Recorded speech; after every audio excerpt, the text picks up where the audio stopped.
Hello, y'all. Charles here from AllCoastLawncare&pressurewashing. Hey, so the lawn care season has ended. All right, the grass is dormant, and a lot of customers are starting to pause for the season. They're telling me, "Hello, we would like to pause for the lawn care season."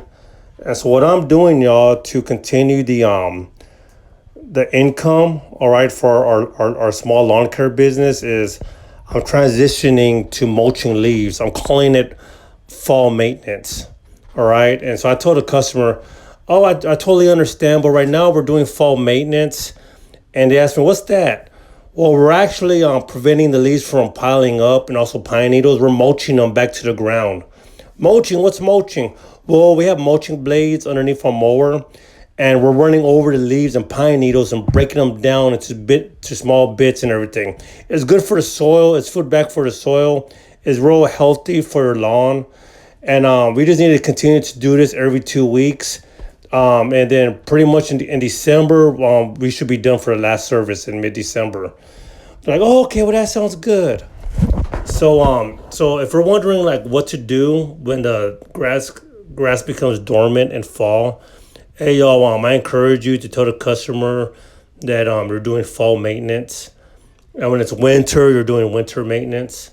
You know, and if they don't really care about the leaves being mulched or the pine needles being mulched. They just want them piled up.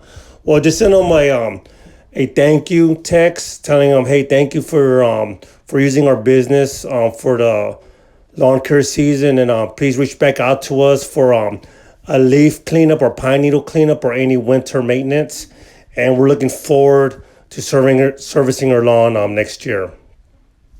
All right, y'all. So you're asking, well, how much do you charge for mulching leaves and pine needles? It's the same price as cutting the grass for lawn maintenance.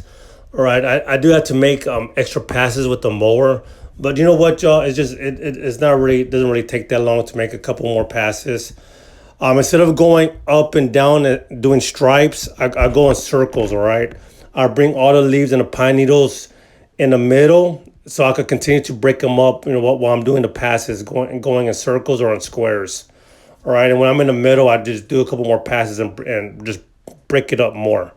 All right, so that's what I do, y'all. Okay, you could hey, you know what? You could use this time. You know what? Hey, I'm done mowing the grass, doing all maintenance. I need a break. Hey, you could just stop and tell them, hey, to reach back out to you when you want to do a leaf cleanup, or you could continue the service with fall maintenance. All right, which is you're preventing the leaves and pine needles from piling up on the grass. That's what I tell them. I'm preventing the leaves and pine needles from piling up on the grass by mulching them back to the ground. All right. But hey, y'all, so that's how I do it, y'all. I just have mulching blades. This is my 52-inch Bobcat. I don't have a I took my baffles off because my baffles broke. They got bent because there's like a lot of yards that aren't leveled, and they just wear and tear, y'all. They finally broke, so I just took them off. I don't have a shoot blocker. I'm shooting everything out from the side. That's why I say I go in circles or in squares, and I blow everything to the middle, and I just go back and forth, and have everything in the middle. I break them up. All right. Hey, if you have any questions, just give me a call. Text me 910-939-9020. I'll be happy to explain to you how I do fall maintenance. Hey, other than that, y'all, God bless. Never quit or give up. Hey, and see you in the next video. Bye.